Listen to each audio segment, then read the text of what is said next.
In June of 2018, 16-year-old Benjamin Eastman had been spending his summer fishing, riding dirt bikes, hanging out with friends, and enjoying life. On Sunday, June 24th, when Benjamin's dad found his bedroom empty, he wasn't concerned because his best friend lived just around the corner and he'd often go there or go over to his brother's house nearby. However, after nobody had heard from him by Tuesday morning, Benjamin's dad started to get worried and ended up reporting his son as missing. The disappearance of Benjamin Eastman sent shockwaves throughout the town where he lived, and it didn't take long for the small community to figure out what happened to him.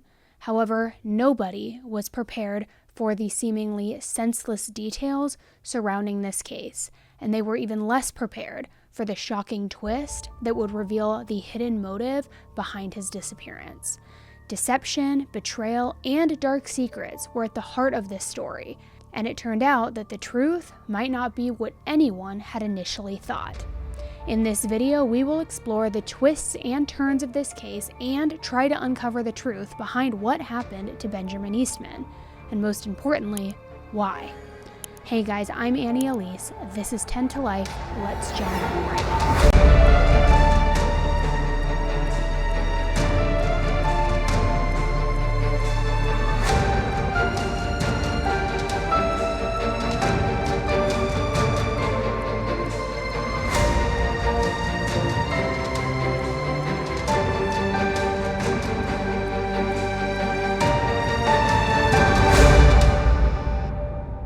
On June 17, 2002, Benjamin Eastman and Rona McCain welcomed a son who they named Benjamin Eastman III. They called him Ben, since his dad went by BJ, short for Benjamin Jr. For the majority of Ben's life, his mother Rona was out of the picture. He and his sister were raised primarily by BJ, with the help of BJ's Aunt Elma, who stepped in as a mother figure for the kids. Ben also had 3 other half-siblings from Rona, and he was very close to his older brother Derek growing up. The family lived in a small town called Randall, Washington, which has a population of only about 2,000 people. Randall is located in Lewis County, Washington, between Mount St. Helens and Mount Rainier of the Cascade Mountain Range. The small town is known for its beautiful wilderness where people can actually enjoy a variety of outdoor recreation activities like fishing, camping, mountain climbing, hunting, and anything else that you could really think of to do in this beautiful Washington Valley. Some of Ben's favorite activities were playing video games, riding dirt bikes, and fishing with his dad BJ. They also bonded over their love for football, and their favorite team was the Miami Dolphins. He was known to have a very class clown type personality and would always try to make other people laugh, especially if they were feeling down. When he was only 5 years old, he met another Ben, Benito Marquez, who goes by Benny. In kindergarten, the two of them became best friends, and they attended school together their entire lives. In 2018, their small sophomore class at White Pass Junior/Senior High School only had about 30 students, a very tight-knit community and tight group of friends. Benny Marquez was born to his parents Kendra Adamson and Servando Marquez, and is pretty much right in the middle with 2 older brothers and 3 younger sisters. Benny was especially close to his 20-year-old brother Jonathan, who goes by the name Johnny, and also his 14-year-old sister Lydia. Benny and his siblings didn't have an easy childhood, however, and they witnessed a lot of harm toward their mom at the hands of their dad. There were times when Benny and his brothers would barricade themselves in his room with Kendra and his sisters to protect the girls from their father's harm. When Kendra was able to divorce and leave Servando for good, the family was finally able to have a normal and happy and safe life. Although the chaos in the home growing up was hard, it bonded the family together, and they became extremely close through all of this. Benny and his brothers were fiercely protective of their mom and their sisters, and always promised to never let a man hurt them, ever again. All of the kids were thriving, with Johnny being engaged, Benny excelling in sports, and Lydia was at the top of her class on the road to being a valedictorian candidate in high school. She was even elected president of her 8th grade class. She was an honors student and was set to compete in a local pageant called the Lodgers Jubilee, with a very high chance of becoming the youngest winner to ever be crowned. Benny was said to be such a very thoughtful person, and he always made sure that his sisters knew he loved them. He would do this by making them breakfast, writing them sweet little notes here and there, encouraging notes. The family home was a happy place to be. So it's no wonder that Benny's new best friend Ben Eastman loved spending time over there with their family. After just having celebrated his 16th birthday, Ben Eastman was spending his summer with family and various friends. But he started hanging around a bit of a rougher crowd that was into harder substances than his best friend Benny was comfortable with. So the two of them started to drift apart until BJ called and asked Benny's mom, Kendra, to encourage him to hang out more with Ben. He knew that spending time with Benny would keep Ben away from this new bad crowd. The two were said to get into arguments here and there, mostly over girls, and would almost always squash it immediately and move on. As teenagers do, both boys like to dabble in partying, drinking, and they never got into any major trouble. Kendra wanted to make sure that Ben stayed on the right path, and he started doing better when he was hanging out with Benny again. They were good kids, and their parents loved both of them as their own. Ben and Benny's houses were only separated by a small wooded area, so getting together was just a very short and easy walk or dirt bike ride over. Even though the two were best friends, they had very, very different personalities. Benny was always very respectful of girls and women, and Ben had become a little bit more handsy as he got older. Some girls at school said that he would make inappropriate comments, but that it was always in a joking manner. Everyone loved Ben, and his family were very well known and liked in the town as well. So a lot of people let that kind of behavior slide a bit, didn't really take it too seriously.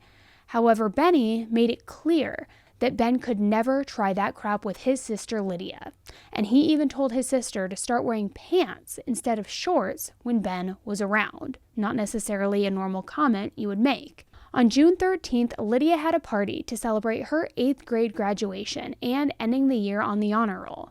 She and all of her friends were hanging out and drinking with Benny and some of his friends in his room, which was located off the main part of the house. She remembered getting really intoxicated and deciding to go to bed, stumbling into the house and closing the door before passing out. Hours later, she vaguely remembered somebody coming into her room, and at the time, it felt like a dream. When she woke up the next morning, though, her pants and her underwear that she fell asleep in were on the floor next to somebody sleeping. She recognized this person sleeping on the floor as her brother's best friend, Ben Eastman. When Lydia started to get out of bed, Ben woke up and quickly left her room without saying anything.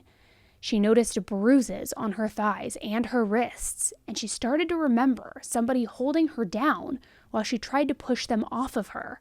As she started to wake up, more flashes of what happened came into her mind, and she remembered seeing Ben Eastman's face above her and being unable to move. She didn't want to believe it at first, but when she got a Snapchat from Ben saying, "I'm sorry," she knew that he really had assaulted her. Ben sent another message asking if she was on birth control and wondering if she would like him to buy her a Plan B pill. Lydia felt disgusted by this and told him that she would handle it on her own before she completely blocked him on Snapchat. Lydia didn't want anyone to know what had happened, but she knew that she had to tell her mom so that she could get a Plan B pill. When she told her mom, Kendra was shocked and heartbroken to hear what Ben had done, especially since she viewed him as one of her very own. Lydia told Kendra that she didn't want anyone to know and she didn't want to report it because she had worked so hard for the Loggers Jubilee pageant coming up, and she knew that telling on Ben would only cause problems for her. Lydia remembered another girl at her school who was attacked and violated by a group of boys, and when she reported it, the whole town turned against her and made it seem like it was her fault. They shamed her and they called her every single bad name in the book, you name it. And Lydia didn't want that to happen to her, especially since everyone loved Ben Eastman and loved his family. She knew if she were going to have a chance at her dreams and not being hated by the entire town, she had to keep what Ben did to herself and just try to move on. She ended up confiding in her best friend Jessica, though, who ended up going with Kendra and Lydia to Planned Parenthood. They went to the Planned Parenthood office to get a Plan B pill. Kendra and Jessica promised Lydia that they wouldn't tell anyone, especially her brothers. Kendra felt horrible about keeping what happened to Lydia a secret, but she knew how protective her sons were over the girls in the family, and she was afraid of what they would do if they found out. She too had remembered how other girls in the town were treated in the past for coming forward about things like this. She wanted to try to respect Lydia's decision to try to move on and didn't want to pressure her into doing something that she was uncomfortable with, especially since this whole situation was forced on her in the first place. Over the next 10 days, Lydia struggled with accepting what had happened. She started to feel really anxious and sad, but she tried her best to stay positive throughout it. On June 23rd, Lydia, Benny, Johnny, their cousin, and his girlfriend all went out for a night of camping. The group drank some alcohol and were just having fun being kids. At one point, Lydia was sitting in their car with her cousin's girlfriend, Kristen, and they were having a typical tipsy girl heart-to-heart. Lydia in this moment felt comfortable opening up to Kristen about what had happened with Ben Eastman 10 days earlier. And Kristen shared that she had gone through a very similar experience in the past. So after she confided in Kristen, Benny got in the car with them. And Lydia remembers him being in a really happy and fun mood. But his mood quickly changed when Kristen said out loud in the car to tell Benny what happened. Lydia didn't want to tell Benny, and she felt betrayed that Kristen was forcing this on her and would bring it up after they just had a private and meaningful conversation. She said, "Either you tell him or I will." So when Benny looked at Lydia, Lydia said, "Ben RAPE'd me."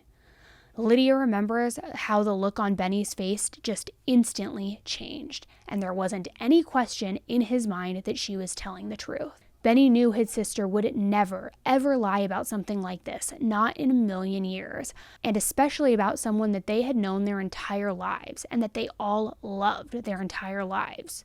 She could tell that Benny was extremely upset, and after he told Johnny what happened, Lydia just wanted to go home. She wanted to put it out of her mind. Since Ben was always honest with his dad, Ben kind of had this habit of coming and going as he pleased, and it was pretty common.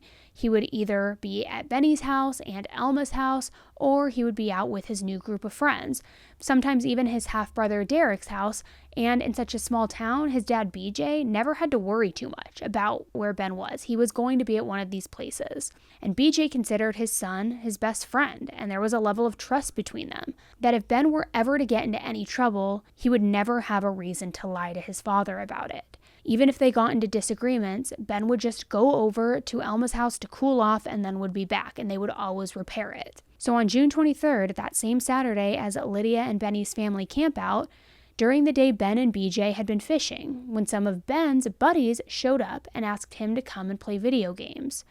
When BJ got home later that night and saw that Ben was still playing, he gave him a hard time and teased him for leaving a perfect day of fishing just to sit in front of the TV and play video games.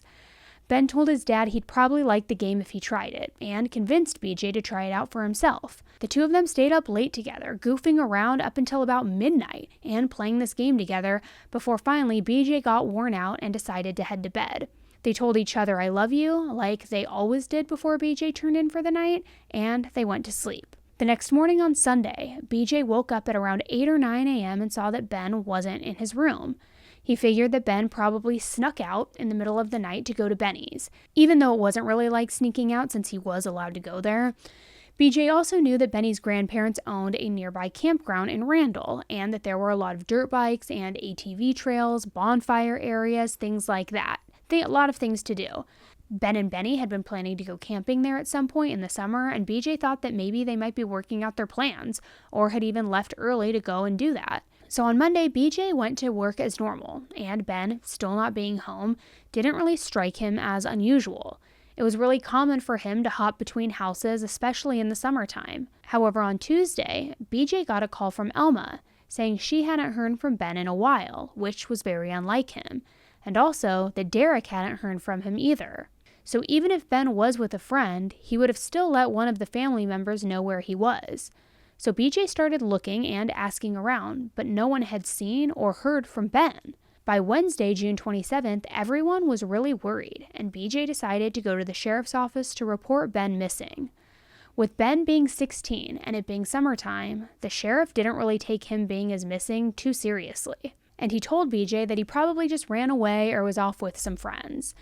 BJ was adamant that Ben would never have a reason to run away because he always had a place to go and nobody was keeping him from doing anything that he wanted to do. BJ decided to just keep looking on his own at that point, and a group of their family members gathered together to figure out what they should do. One of Ben's other friends told BJ that he knew most of Ben's social media passwords, and he helped them log into Ben's Facebook Messenger account and his Snapchat account. In his Messenger, BJ could see that Ben had 5 missed calls early Sunday morning at 3:04 a.m. from Benny, and one last call where Ben must have finally been woken up and answered. After that, though, there was no further activity on Ben's social media accounts. So BJ knew whatever happened to Ben must have been with Benny. At this point, BJ, of course, had already asked Benny if he had seen Ben, but he decided to go with his father-in-law over to Benny's house. He wanted to talk to him about these missed calls and see what happened after they spoke. When they arrived, Benny told them that he called Ben to wake him up for their camping trip, and that he waited, but that Ben never showed up. Benny's mom, Kendra, was there with her son, and she told BJ that she had known about the camping trip and waited for Ben to arrive, but again, he never did. So BJ thought it was kind of weird that Kendra had been waiting for his son at 3-something in the morning, but his father-in-law was more interested in how Benny was responding. He could see that Benny seemed really down, and even said, "I can't believe he's gone," when no one had said that Ben was gone at that point. Benny's older brother Johnny was there as well and said, "I'm sorry about what happened to Ben," when no one had said that anything happened to him. And Benny didn't really give them any information about where Ben might have gone. And before they left, BJ looked at him and said that he would stop at nothing to find his son. When they got in the car, BJ and his father-in-law agreed that the entire encounter felt off, and so they decided to call the sheriff to fill him in on what happened. One of BJ and Ben's close family members, a cousin named Skylar Eastman, was a sheriff's deputy, and he got involved in the case immediately, and he wanted to ask some of Benny's family some more questions. They wondered if Ben didn't show up, why wouldn't Benny have called him to see where he was? Because there was no activity. And if Kendra was waiting for him because he said he was on his way, why wouldn't they blow his phone up to make sure he was okay? Or later call BJ to make sure. There was no more activity on Ben's phone after that last phone call with Benny, so they knew that they didn't try to see where he was and follow up. Regardless of that, starting a camping trip at 3 a.m. seemed weird in itself, because it's not like they had to travel very far and needed to get an early start by any means. The campground was just a few miles away. So after BJ and his father-in-law left, Benny shared a missing persons flyer for Ben. And this flyer said, "Please, if you hear anything about him or where he's at, notify BJ Eastman, and send prayers out for his family." Now at this point, BJ felt like Benny and his family were hiding something. Something felt off here. Deputy Skylar Eastman arrived at Benny's family home, where a group of around 30 angry friends of BJ had showed up to see what the family knew. Deputy Eastman began asking Kendra and Lydia questions. Kendra told Deputy Eastman what happened the night that Ben had allegedly attacked her daughter in a sexual manner, and he originally wrote that it was non-consensual due to incapacitation, even though she told him that Lydia remembers trying to push him off. Deputy Eastman took down Lydia's name and said that he would follow up on the report later, but he never did. So BJ had stated that he was hoping that Ben had just gotten into some trouble and that he was ashamed, so that maybe he was hiding out somewhere and would be back. However, in his heart, he knew that something was very wrong, especially after the talk he had with Benny. In Ben's messenger, there was a conversation between him and Benny that seemed like an argument about Ben sending some muscle flexing photos to a girl that Benny used to date. The two hashed it out, and it wasn't anything significant enough to have made BJ think it could have anything to do with where Ben had gone or why he disappeared. And BJ said that he was able to see his Snapchat messages too, but he never publicly mentioned seeing any messages to Lydia. His family and the community had been searching for Ben when BJ got a tip about a potential lead on Benny's grandparents' property. A mutual friend of BJ told him that he had been doing some logging at the campground owned by Benny's grandparents. And they say that they had noticed a lot of four-wheelers and dirt bike trails that the boys would probably have used. So on Thursday, BJ's friend, who had done some work on a neighboring property, was able to ask for access to the area that backed up to the campground. He decided to go out with some people to comb the woods, and a short time later, BJ got a call from his friend, who said, "We found something. I think we found a grave." The friends took a photo to send to BJ of a freshly dug area marked by a cross made of sticks. When they called to ask Benny's family about the grave, they said that it was probably just a pet that had recently passed away. Everyone felt that that was way too coincidental, and officers obtained a warrant to investigate what the friends had found. The friends were getting impatient, though, for investigators to arrive, so one of them got down and started digging and pulling out rocks. After removing some of the dirt and rocks, he saw some plastic, and he felt what felt like a leg inside of it. The friend immediately moved back and waited for the investigators to come with the sheriff's office. When the sergeant got there, he stepped into the hole and tore the plastic, revealing a human foot. They waited for other investigators to arrive, who then completely uncovered the body of a boy wrapped in plastic and twine. The friends quickly left to go tell BJ what they had found. A statement was released by the sheriff's office, but they were unable to confirm if the deceased person was in fact Ben Eastman until an official autopsy was performed. BJ was at home when his friends showed up, and he knew by the look on their faces that what they had found was in fact terrible. And they said to him immediately, "He's gone." Word about the discovery got around the small town very quickly, and there were people showing up at Benny's family home, sending death threats and wanting answers about what happened to Ben, surely confident that Benny was involved somehow. Found in a shallow grave in Lewis County, Washington, may be a missing teenager. And now detectives say they want to question the teenager's friend and the friend's brother, but they can't find them. Deputies found that body yesterday on a remote property near Randall, Washington. That's about an hour east of Chehalis. Our Amy Frazier went to Randall to find out more. People in this tight-knit community are shocked and devastated by this case. Right now, everyone is waiting for more information from the coroner. The investigation started on Wednesday. That's when the father of a 16-year-old boy from Randall reported him missing. The teen was last seen at his home late Saturday night. During the investigation, deputies learned the missing teen had been in some sort of dispute with the 16-year-old friend he's known for years, but it appears from messaging that the dispute had been resolved. Deputies say early Sunday morning, the teen was supposed to meet up with a friend, but that friend claims he never showed up. Then deputies got a tip that a dog had recently been buried on a remote property belonging to the friend's grandfather. And so deputies went up there. When they got up to the area, it was a shallow a grave site that looked too large for a dog, and it looked suspicious at the time. Yesterday afternoon, deputies discovered a body in the shallow grave. So far, investigators are not saying whether it's the missing 16-year-old. They're waiting for identification from the coroner.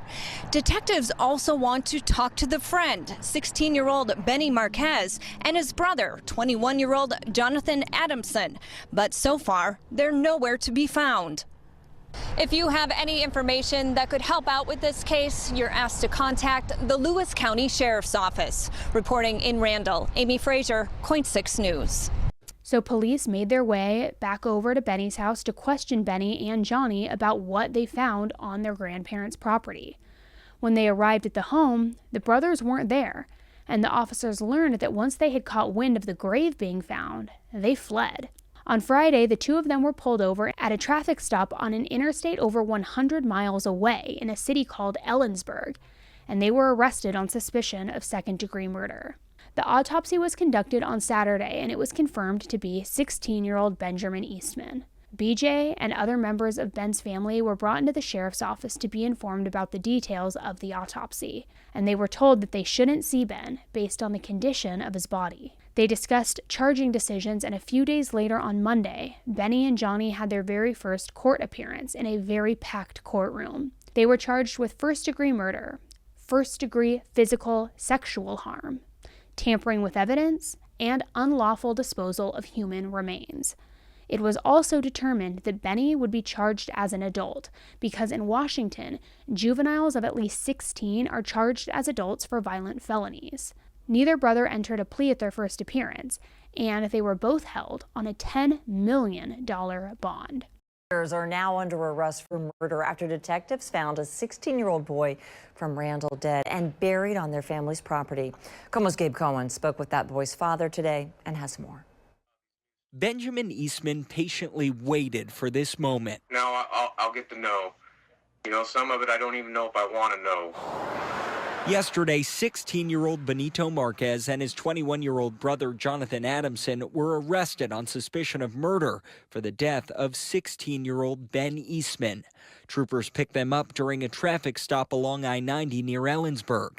Now they're back in Lewis County. You know, there's a little bit of closure, but I just kind of want to know, why they felt the need to do this. Ben went missing last weekend. On Thursday, detectives found his body buried on a Randall property that belongs to the family of the brothers. The coroner's office says Ben died of blunt force trauma to the head. One of the brothers was an old friend of Ben's. The sheriff's office hasn't said why they believe the two killed him. I want to put some happiness out there with it, But what a great kid, what a life he was. Right now, Benjamin wants to focus on his son's legacy. He says Ben loved life, from dirt bikes to family time. Perfect son, just a perfect son. Arrests can't erase his grief, but this loving father has had help. I got the full support of friends and community. It's gotten me through this. A light in this dark time for a dad who just misses his son. And I know he's looking down on us, and he sees the love that's happened. Gabe Cohen. I just want to tell everybody thanks for the love. KOMO News. The community was devastated to hear that Ben died as a result of blunt force trauma and had been violated as well. But the prosecution said they couldn't discuss a motive at that time because the investigation was still ongoing. Before their next court appearance, the charging documents were released to the public, and the details were so graphic that it was almost too much for this small town to comprehend.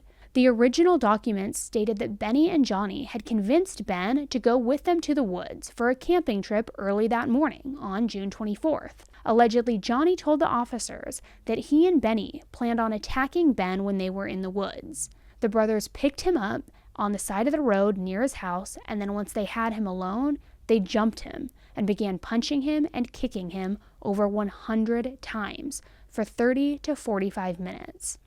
Johnny said that Ben had actually escaped and locked himself in their car at one point. So at that point, Benny supposedly told Johnny that they should stop and just let him go. But Johnny said that they were already too far deep. So he used the keys to unlock the car and then pulled Ben back out. He said that after they beat him up some more, they stripped him and found a stick, and they used that stick to attack him sexually while Ben held his shoulders down. They kicked him some more, and then Johnny got a rock and struck Ben in the head several times until he was no longer alive. Next, they used a shovel to bury him in a very shallow grave. When they got home, they made a fire behind their house so that they could burn Ben's clothing, their clothing, and the shovel that they used to dig the grave. The remnants of the fire and the metal part of the shovel were found, and the stick that was allegedly used to attack Ben was also found at the original scene. Someone at home had made them start to feel paranoid about where they had buried him, so they decided to go and dig him back up, take him to the campground at their grandparents' house on that property, and then they wrapped his body in plastic, and then they wrapped that in twine that they had found in the barn on the property. They reburied him, and Benny marked the grave with that cross made of sticks. In a shocking, horrifying video, Johnny took police to the scene of the crime and explained in detail what they did to Ben. He's just screaming. Okay. In this stunning video confession, Jonathan Adamson tells detectives how he and his brother brutally murdered 16-year-old Ben Eastman. Yeah, he goes down onto the ground and then he hits him a couple more times. I hit him once or twice, and he crawls out here. I hit him a couple more times, and then continues to kick him repeatedly. Detectives shot this interview 14 months ago, but just released it to KOMO today. A soft-spoken Adamson admitting he and his younger brother, Benito Marquez, lured Ben here, beat him for a half hour, and assaulted him before killing him. And I guess in a sick, demented way, I was trying to teach him a lesson. The brothers buried Ben in a shallow grave. They allude to a motive involving Ben's actions with a girl. The prosecutor wouldn't elaborate. Adamson pled guilty in July. He faces 42 years to life in prison. When asked why the violation with the stick had occurred, he said, "I guess in a sick way, I wanted to teach him a lesson." In the months following their arrest, 5 more people would be arrested in connection with the murder of Ben Eastman. The boy's mother, Kendra Adamson, was arrested and charged with 2 counts of rendering criminal assistance, and her bail was originally set to $1 million, but later reduced to $100,000. The Lewis County prosecutor alleged that Kendra had delayed the investigation and lied to the sheriffs and the police so that her sons could flee after that grave was discovered. It was also said that she knew about the murder and told her sons to move his body to another location. Her charges posed a maximum sentence of 20 years in prison. However, she reached a plea bargain to have her charges reduced to a misdemeanor and was sentenced to only 32 days in jail with credit for time served. Kendra has said that when she was arrested, Lydia was left without a legal guardian and greatly struggled with her mental health due to the backlash of what had happened. She said that people were telling Lydia that it was her fault that Ben was dead, and that she should have taken her own life and should have, and this is a quote, kept her legs closed. She stated that while she was in jail, Lydia did her best to help care for her younger sisters, but that she was dealing with so much backlash, which is what she had wanted to avoid all along. During this time, Lydia had thoughts of taking her own life, and Kendra felt helpless, that she wasn't able to be there for her daughter and help her through this. She felt like she was going to lose her, and that there wouldn't be anything that she could do to stop it. While she was in jail, the homeowner of the house that Kendra was renting for her family posted their address on Facebook and told people that they were opening up the house and anyone wanting anything could come and take it. People were angry at the family for what had happened to Ben, so they came over to the house and either stole or destroyed baby books, family photo albums, sentimental family heirlooms, birth certificates, and anything of value throughout the entire home. Which, don't get me wrong, I get the public outrage for what had happened, although, and I'm not saying vigilante justice is warranted, there is so much wrong done on all sides of this, but for people to come and just steal and destroy this family home, enough with the vigilante activity. This is becoming too much. It's going too far, in my opinion. So when Kendra was finally released from jail, the prosecutor on the case told her that a condition of her release was that she could not speak about what happened or any allegations that Lydia had made about Ben, and she couldn't speak about any of this to the media. She wasn't able to speak to Benny or Johnny during this time as well. The next person charged in connection with this case was Johnny's former fiancée, Emma Brown.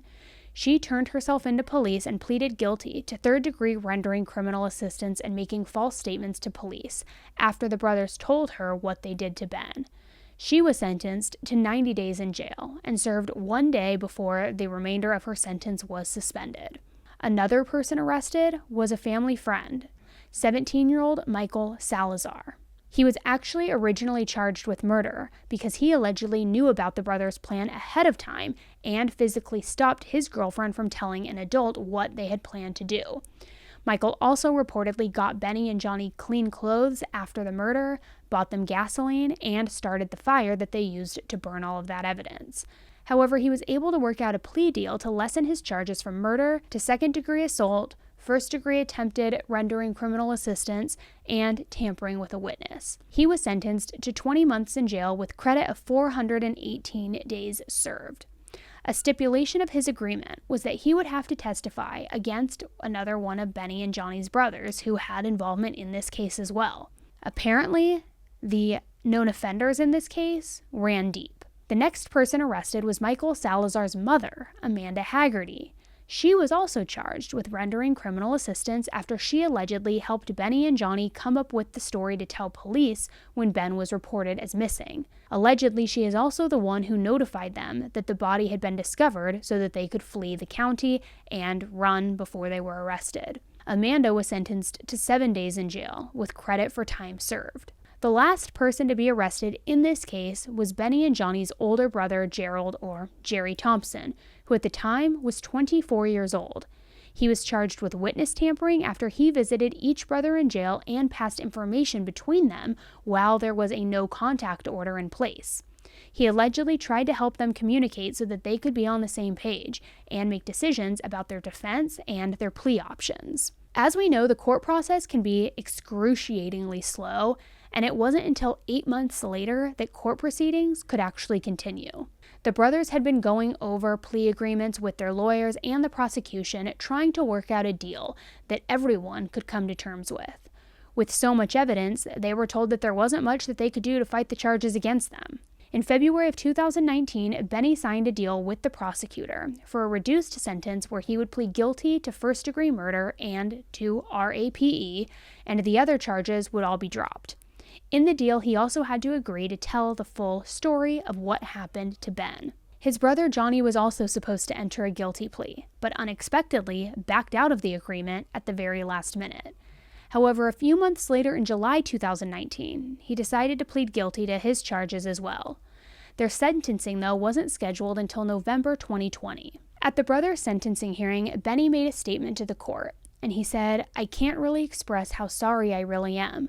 I'm not the monster that I was that night. He was my best friend. I don't know how I did what I did.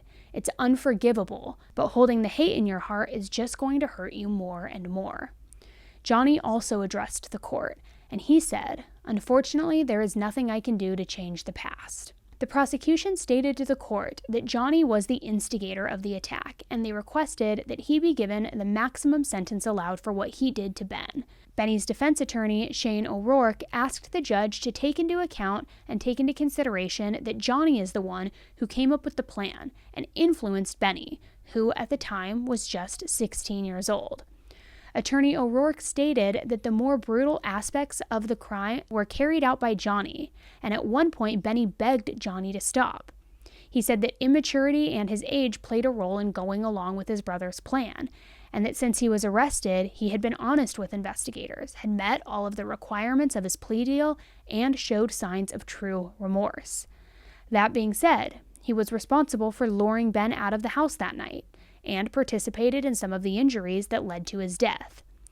However, none of the information about what happened to Lydia was spoken about in court, and Benny and Johnny felt like they weren't properly represented by their defense attorneys.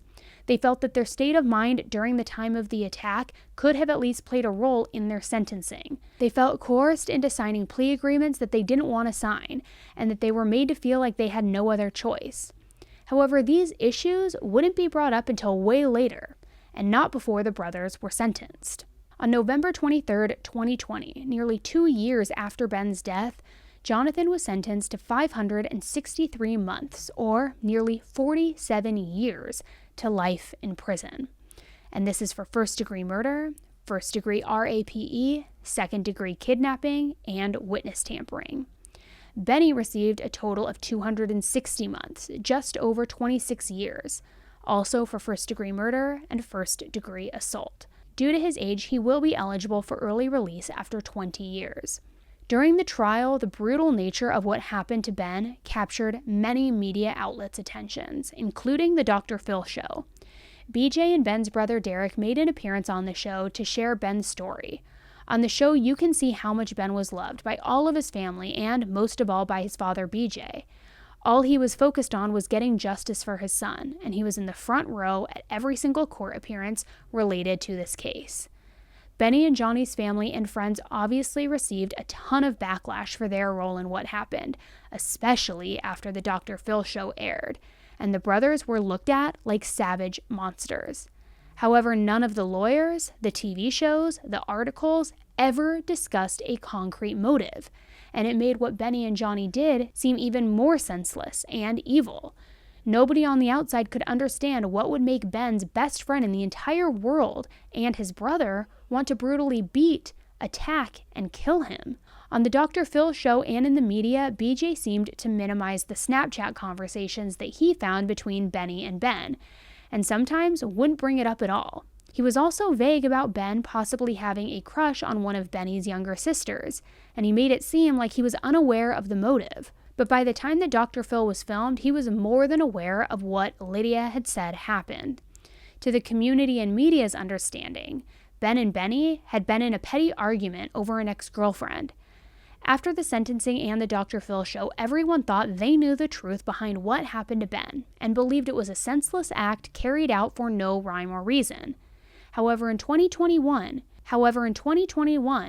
Benny was represented by a new legal team, and the information they uncovered about the investigation may change people's perception of the case altogether, and might even affect the brothers' sentences as well. In November 2021, Benny got a new attorney who works with an organization called Team Child. Team Child is a nonprofit organization that offers legal assistance and support for children in the criminal justice system. So Benny's attorney in Team Child, Attorney Hazelton, filed a motion on Benny's behalf asking the court to discard his guilty plea on the grounds that his attorney, Shane O'Rourke, failed to properly defend him, and they also asked to have him resentenced. The motion stated that the attorney's personal beliefs and conflicting allegiances negatively impacted the case and that he failed to sufficiently investigate and test the state's evidence prior to advising Benny to plead guilty. Attorney Hazelton argued in the motion that Benny lacked the intent required for a first-degree murder conviction, and also said that his original attorney should have presented evidence of a previous brain injury and extreme intoxication during the incident.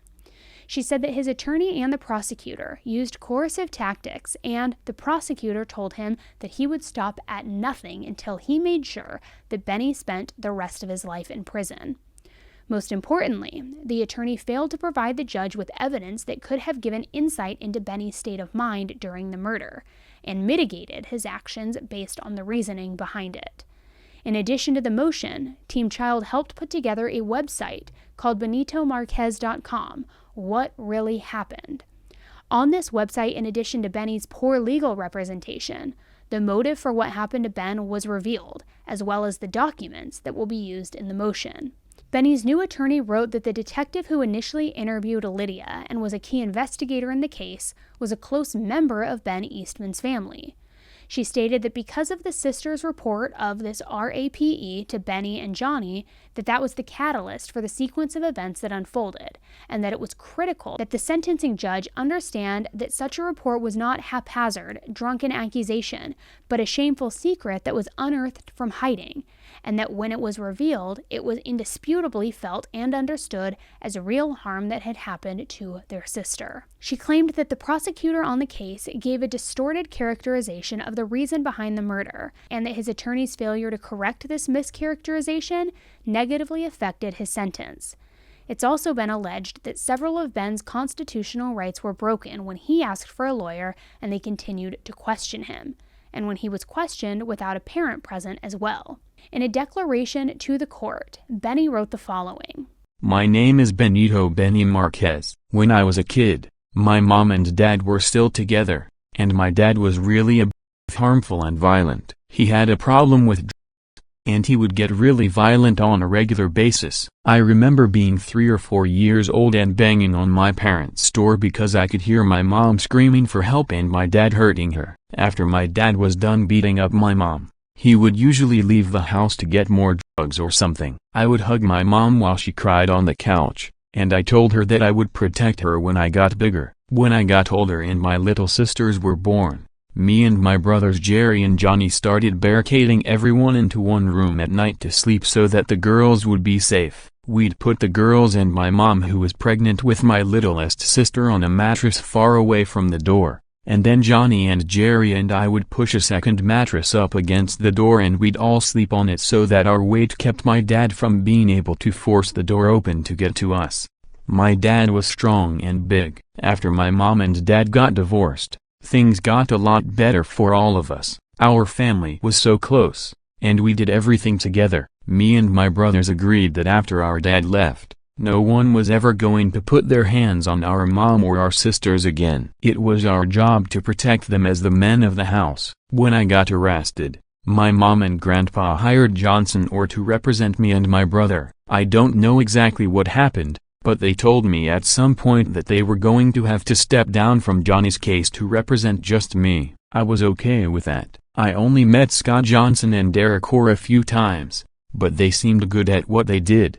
They had a lot of good ideas about how to fight for me and how to get my family's story told in court. On July 12, 2018, Scott Johnson came to visit me in the Lewis County Jail. I remember he explained to me that he was having to step down from my case too. I didn't know what that meant about who would be my attorney now that Johnson or couldn't be on my case anymore. On July 13, 2018, Shane O'Rourke from Buzzard O'Rourke came to the jail to meet with me. He told me that my mom had sent him to represent me, and that he would be representing me for free. He had me sign something saying that in exchange for representing me pro bono, I would agree to give him certain publicity rights or media rights or something like that. I don't remember details of the contract and I have not seen it since the day I signed it. I was 16 years old and signed the contract without consulting with anyone from my family. If I had known that my mom did not actually send Shane O'Rourke like he said,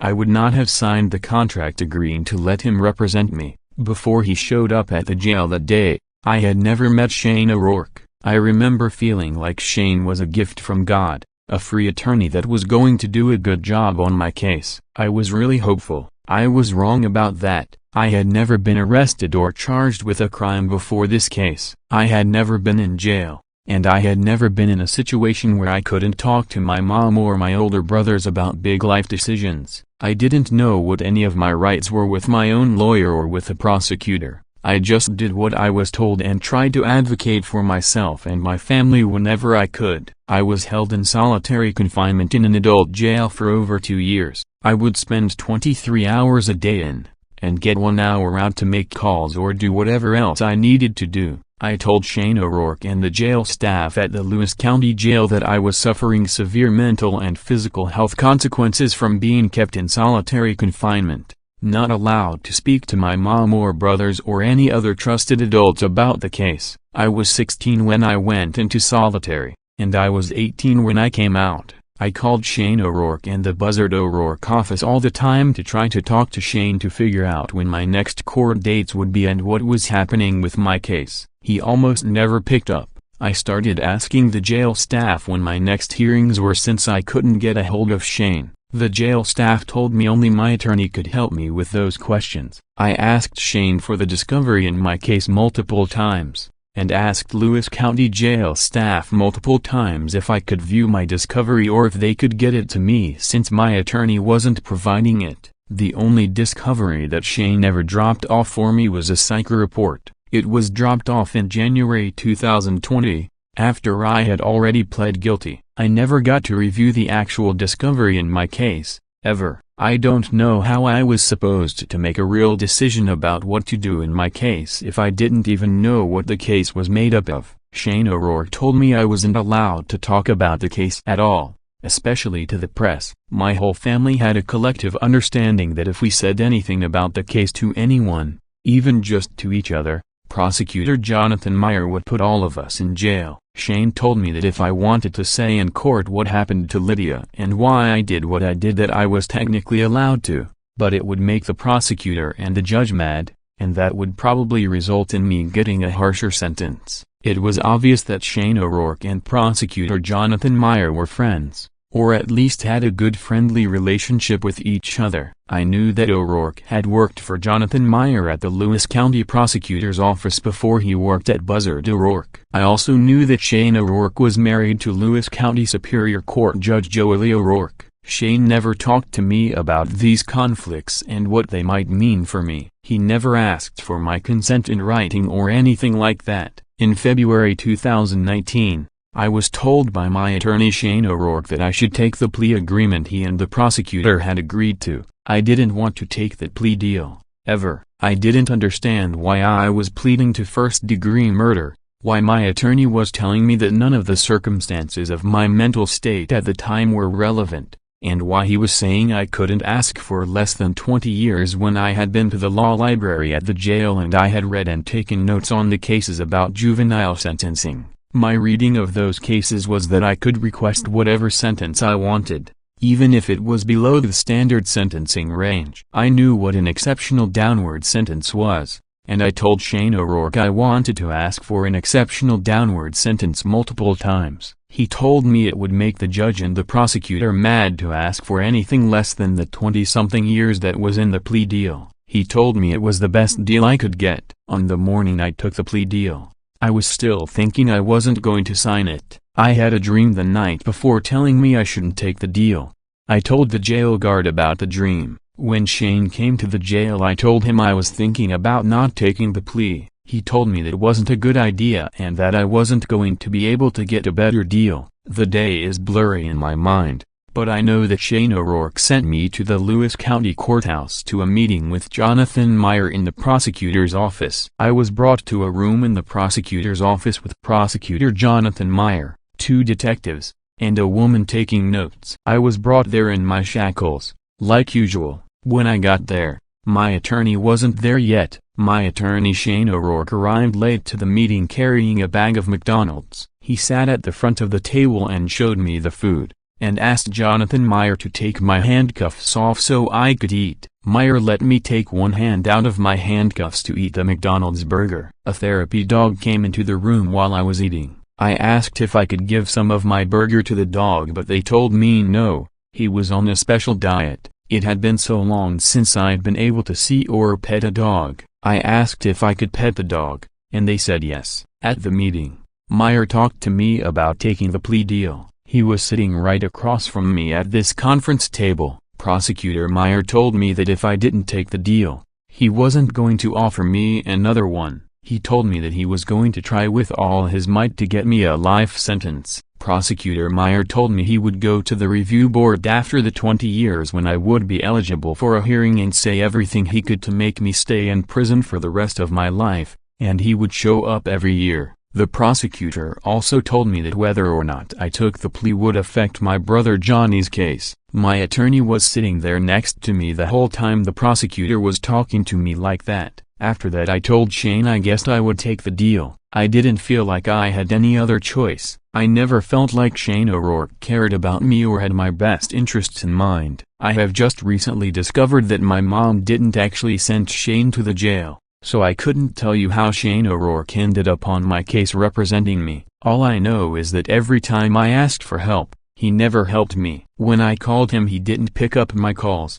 And when my mom or sisters reached out to him about huge issues with me and with the case, like my brain and vision problems and all the publicity the prosecutor and the Eastman family were doing, saying they didn't know the motive when we all knew they did, my mom and sisters told me Shane just shrugged it off. In the entire year of 2020, Shane only visited me in the jail twice. Once was in January of 2020, and the other time was the day of my sentencing, November 23, 2020. He didn't show me any of the materials he prepared for my sentencing except the psych report from the doctor. Shane never stood up for me at all, and I thought that was what my attorney's job was supposed to be, but I was just a kid, and I was all alone.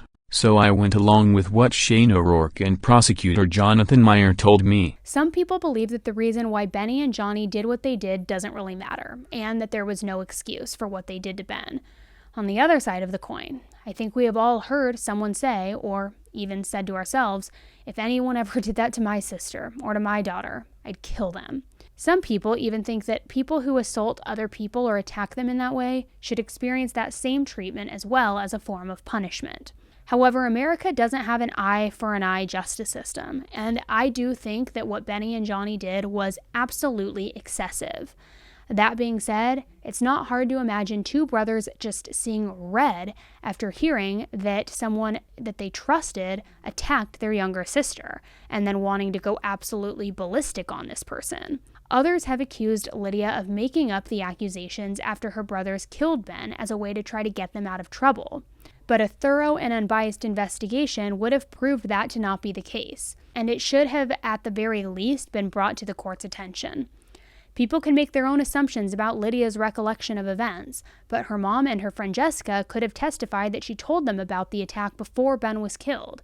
She could have produced the Snapchat conversation, and they could have even gotten proof that she went to Planned Parenthood to get that Plan B pill. Her brothers probably would have still been charged with murder, but their state of mind could have affected their sentencing, like this new attorney said. Hypothetically, even if Lydia was lying about what happened, if she told her brothers that it happened and they believed it, whether or not it was true wouldn't have made a difference. They would have still done what they did because they believed that she was hurt.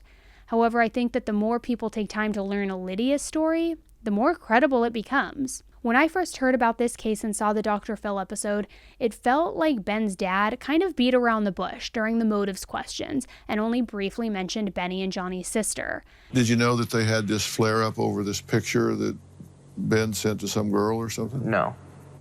Did your brother have a relationship with Benny and Jonathan's younger sister? Yeah, they all went to school together, and, you know, he liked his sister, but he mostly just hung out with Benny.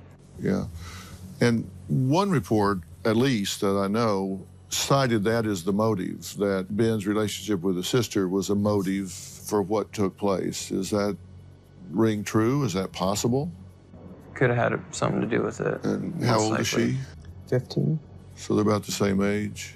Yeah, he just turned 16 right before everything. Did he like her a lot or something? He never mentioned it to me because I think Benny made it pretty clear that was off limits, which I never, this all come out after the fact. You hear a lot of things.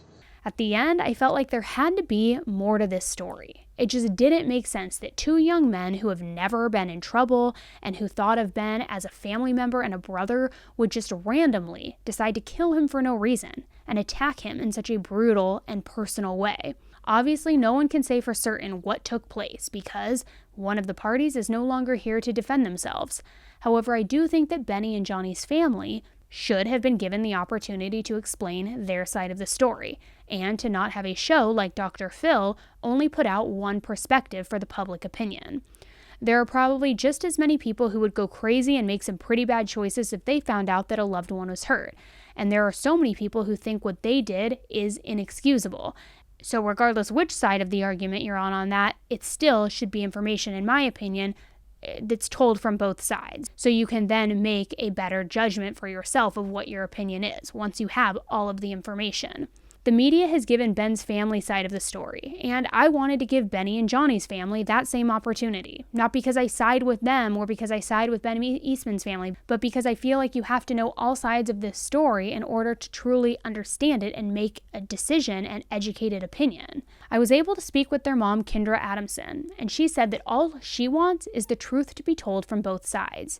She said her sons were good boys and loved by all of their friends, their teachers, and their coaches. Kendra explained that during her son's cases, the prosecutor was up for re-election, and she feels like a lot of the things were covered up to ensure an easy win and for him to look like a hero in their small town. At the end of the day, both of these families have endured incredible loss and heartbreak. And I'm in no way condoning what Johnny and Benny did. It definitely was overkill, so to speak, and again, vigilante justice is not justice. Ben was never convicted or proved by the law to have done anything to Lydia, but the documents show that no one working on this case wanted to even deal with that or think of that as a possibility. I think it's important to take into account Benny and Johnny's state of mind when forming an opinion about this case, and in their heart, they did believe that Ben hurt their sister. Again, not an excuse to take actions into your own hands, though. If all of the information was made public in the beginning, however, I can see the media flipping the script a bit, and people hailing them as heroes for doing what they felt was right. There was a case not too long ago that I covered, and that's exactly what happened. In our justice system, anyone accused of a crime does have the right to have a defense attorney go to bat for them and try their best for their client. It's obvious from the evidence presented by this new attorney from the nonprofit that this was not the case for Benny and Johnny. I think that we can all agree that actual justice requires that all information be presented. No one can deny that Benny and Johnny need to be held accountable for Ben's death and for what they did to him, but everyone also deserves a fair shot in the legal system, and Lydia also deserves to have her voice heard as well. Lydia has suffered in silence after the events that took place in 2018. After the backlash that she faced from telling what happened to her and her truth, she quit going to school. She ended up getting her GED. Kendra said she lost the visible sparkle in her eye and her love for life, just emotionally destroyed.